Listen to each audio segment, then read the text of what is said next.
চাঁদাবাজির অভিযোগে কাউন্সিলর ঘনিষ্ঠ তৃণমূল নেতাকে রাস্তায় ফেলে মারধর, সল্টলেক সিএ মার্কেট ব্যবসায়ীদের কাছ থেকে টাকা তোলার অভিযোগ এবং দোকান বসানোর নাম করে লক্ষাধিক টাকা নেওয়ার অভিযোগ ওই নেতার বিরুদ্ধে। বিধাননগর উত্তর থানার পুলিশ এসে তাকে উদ্ধার করে থানায় নিয়ে যায়। বিধাননগর বিধানসভা কেন্দ্রের বিজেপি বিধায়ক শারদত মুখোপাধ্যায় সল্টলেকের সিএ মার্কেট পরিদর্শনে যান। পরিদর্শনে গিয়ে বিধায়কের সামনে ব্যবসায়ীরা অভিযোগ করেন স্থানীয় এক তৃণমূল নেতা চন্দন ভট্টাচার্য নামে দোকান বসানোর নাম করে লক্ষাধিক টাকা নিত।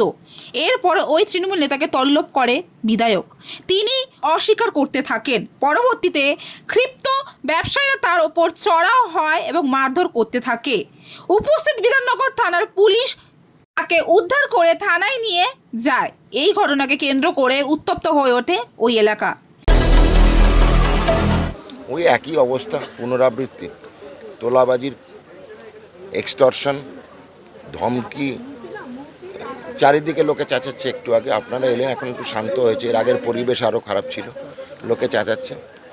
এই চন্দনবাবুর নামে, চন্দন ভট্টাচার্য, দত্তাবাদের নিবাসী, উনি যদিও উনি বলছেন যে উনি নির্দোষ, ঠিক আছে, হতেই পারে নির্দোষ, কিন্তু সব চিঠি জমা পড়ছে প্রচুর সই দিয়ে, এক্সটর্শনের 64 জনের সই। আমি তো এটাকে ফেলে দিতে পারি না। 64 জন ওনার নামে, এই প্রথম নামে হচ্ছে চন্দন ভট্টাচার্য, 64 জনের কমপ্লেন জমা পড়েছে ওনার নামে। তো উনি এইটুকু দেখতে পেলাম, উনি একজন দাদার খুব ঘনিষ্ঠ, সেই দাদার নাম রাজেশ চিড়িমার। তো উনি ওনাকে দাদা ছাড়া কিছু বলতে পারছেন না, যখনই বলছেন দাদার কাছে। এই যে দোকানগুলো দেখছেন, দোকানে যারা ব্যবসা করছে তাদের সঙ্গে আমার কোনো সংঘাত নেই, গরিব মানুষ ব্যবসা করছে, কিন্তু পয়সার বিনিময়ে ব্যবসা, এখন ওরাও বলতে ভয় পাচ্ছে। বাকি দোকানের খবর হচ্ছে লাখে হিসেব হয়েছে, আর উনি বলছেন যে 50,000 টাকা উনি নিয়েছেন প্রতি দোকান থেকে দোকানটা বানিয়ে দেওয়ার জন্য। তার কোনো রসিদ উনি দিতে পারেননি। ওনাকে বলেছিলাম যে উনি কি তার ট্যাক্সের খাতায় দেখিয়েছেন 2024 হয়েছে, উনি বলেছেন না, সেটাও দেখায়নি। তার না, সেটা পুরোটাই হয়ে গেল কালো টাকা। যদি ট্যাক্সে না শো করা থাকে আর যদি উনি রসিদ না দিয়ে থাকেন, তাহলে পুরোটাই কিন্তু বেআইনি টাকা, মানে কালো টাকা। তো কালো টাকা রয়েছে, সেটা উনি অ্যাকসেপ্ট করে নিয়েছে, কারণ উনি ট্যাক্সে দেখাননি। এটা 2024-এর কথা বলছি। ধারাবাহিক কমপ্লেন পাচ্ছি ওনার নামে দোকানদার থেকে তরফ থেকেও, আর দত্তাবাদের যারা নাগরিক তাদের তরফ থেকেও। বিভিন্ন সময় যখন আরেকখানা কমপ্লেন চলে এলো, বলতে বলতে আরেকটা কমপ্লেন চলে এলো তো নাগরিকের কাছ থেকে, যে উনি ওখানে কিন্তু দাদাগিরি করেন, আর এখন আমার সামনে উনি সত্যিই ভদ্র ব্যবহার করছেন, সেটা আমি বলবো না।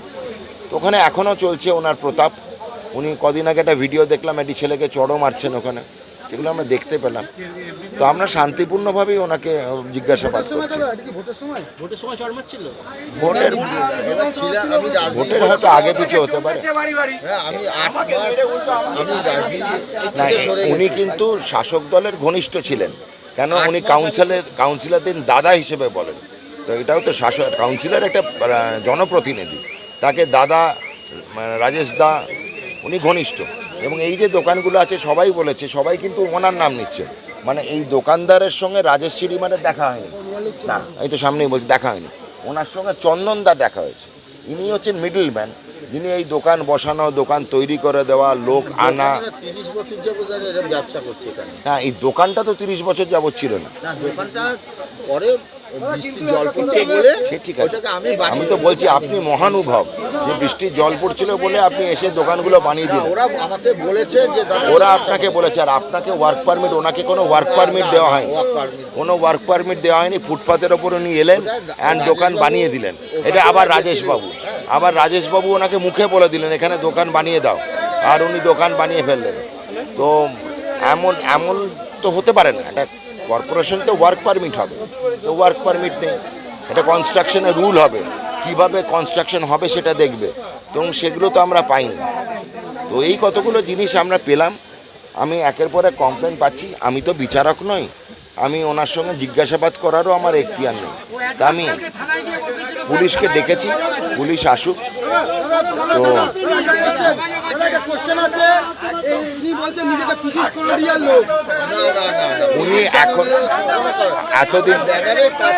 উনি এতদিন শাসক দলের লোক ছিলেন, এবং এই সব লোকদের কিন্তু সামাজিক দিক থেকে এখনো শুনুন, সামাজিক দিক থেকে এদের কিন্তু বর্জন করা উচিত। তার কারণ এতদিন শাসক দলের ছিল টিএমসি, এখন যেই শাসক দল পাল্টালো এখন উনি বিজেপি হওয়ার প্রচণ্ড চেষ্টা করছেন। তো সুতরাং এটা মাথায় রাখতে হবে, ব্যবসার জন্য সবার যা কিছু উনি করতে পারেন সবার কাছে। তবে পুলিশ অফিসার এসছে, ইনি হচ্ছেন চন্দন ভট্টাচার্য, প্রচুর কমপ্লেন। তো আমরা তো কিছু এর হ্যান্ড ওভার নেবো না, আপনাকে কমপ্লেন দিলাম, আরও কমপ্লেন ঢুকবে আপনার কাছে। তো ইনি চন্দন ভট্টাচার্য, আপনারা দেখুন উনি কি করেছেন না করেছেন। এ সিপিএমের টাইমে অত্যাচার করে এসছে, তৃণমূলের টাইমে রাজেশ চিরিমারের হচ্ছে একদম পেটুয়া লোক। একটা দোকান কেউ বাদ দেখি দোকানগুলো থেকে 50,000, কারোর থেকে 4 লাখ, কারোর থেকে 2 লাখ, কারোর থেকে 3 লাখ, এইসব জিনিসগুলো থেকে চারিদিক দিয়ে তোলাবাজিগুলো করেছে। করার পরে পর্যন্ত এদেরকে ধমকি দিয়ে এর থেকে টাকা নিয়েছে, টাকা নিয়ে পর্যন্ত এদেরকে দোকান বন্ধ করতে দেয়নি। প্লাস আবার দত্তাবাদের ওখানে ফুটপাতের মধ্যে পুরো ব্যানার ফ্লেক্সের কাজ করে, সেখানে পুরো ফুটপাত ছড়িয়ে দিয়ে বিজেপিরই লিডারদের নাম ভাঙিয়ে, মানে বাজেভাবে নাম মিসইউজ করে, আমি নাম নিতে চাইছি না অন ক্যামেরা, নাম মিসইউজ করে তিনি আজকের দিনে বিধায়ক, তার নাম মিসইউজ করে চারিদিকে প্রত্যেকটা বিজেপির ছেলেগুলো, এরা কোনদিন লাইফে বিজেপি করেনি, কোনো দিন লাইফে বিজেপি করেনি, এটা তৃণমূল করতে। এই রাজেশ চিরিমরে পেটুয়া লোক, রাজেশ চিরিমরে তোলাবাজ, একে তোলাবাজে এ আর সমর বলে দুটো ছেলে, একে দিয়ে তোলা তুলতো, রাজেশ চিরিমরে এইদিকে টাকা নিত, আর রাজেশ চিরিমরে আজকে দিনটা কাঁদছে যে আমি নাকি 5,000 টাকা তুলিনি, 5,000 টাকা ও নিজে হাতে কোনোদিন তোলেনি, 5,000 টাকা এদিকে দিয়ে তোলাতো।